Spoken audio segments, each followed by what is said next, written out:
நான் ஒன்று வச்சா அது ஒன்று வந்திருக்கு. அப்படி என்னதான் வந்திருக்கு அப்படின்னா, இந்த டப்பாக்குள்ளே ஒரு இன்டோர் பிளான்ட் வச்சுருந்தேன். அது லைட்டாக இப்போ தான் பச்சை இருக்குது. ஆனால் வருமா என்னன்னு தெரியல, டவுட்டு தான்.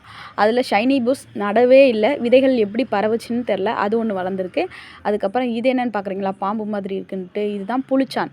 இதுக்கு முன்னாடி ஒரு சிஸ்டர் கேட்டாங்கன்னு சொல்லிட்டு அவங்களுக்கு கொடுத்துட்டு சும்மா போட்டு வச்சேன். அதுவே வேர் பிடிச்சி வளர ஆரம்பிச்சிருச்சு. இப்போ பாருங்களேன், வேர் பிடிச்சி வளர்ந்துருக்கு. ஏன்னா ஒரு சிஸ்டர் வந்து புளிச்சான் வேணும்னு கேட்டாங்க. அதுக்காக நம்ம வீட்டில் ஒரு இடத்துல எங்கேயோ தூக்கி போட்டோமே அப்படின்னு சொல்லி பார்க்கும்போது தான் இந்த இடத்துல இந்த டப்பாக்குள்ளே போட்டிருந்தேன். இது வேர் பிடிச்சி வளர்ந்துருக்கு. அதுக்கப்புறம் இன்னொன்றும் ஒரு இடத்துல போட்டு வச்சுருந்தேன். அதுவும் நடவு பண்ணல. அதுவே வேர் பிடிச்சி வளர்ந்துருச்சு. அதில் பாருங்கள், ஒரு காயும் வச்சுருக்கு. இந்த காய் கள்ளிமலையான்லேயும் இதே மாதிரி தான் காய் வைக்கும். இதுலேயும் இதே மாதிரி தான் காய் வைக்குது. பூ மட்டும் கொஞ்சம் வித்தியாசமாக இருக்கும். இதில் இருக்க பூ கள்ளிமலையானில் கொஞ்சம் கருப்பாக இருக்கும் பூ. இதில் வந்து வேறு மாதிரி இருக்கும். அந்த பூ வந்து இனி வச்சா உங்களுக்கு காமிக்கிறேன். இதை பற்றி இதுக்கு முன்னாடி வீடியோவும் போட்டிருக்கேன். இதில் இலைகள் வந்து ரொம்ப குட்டியாக சின்னதாக இருக்கும்.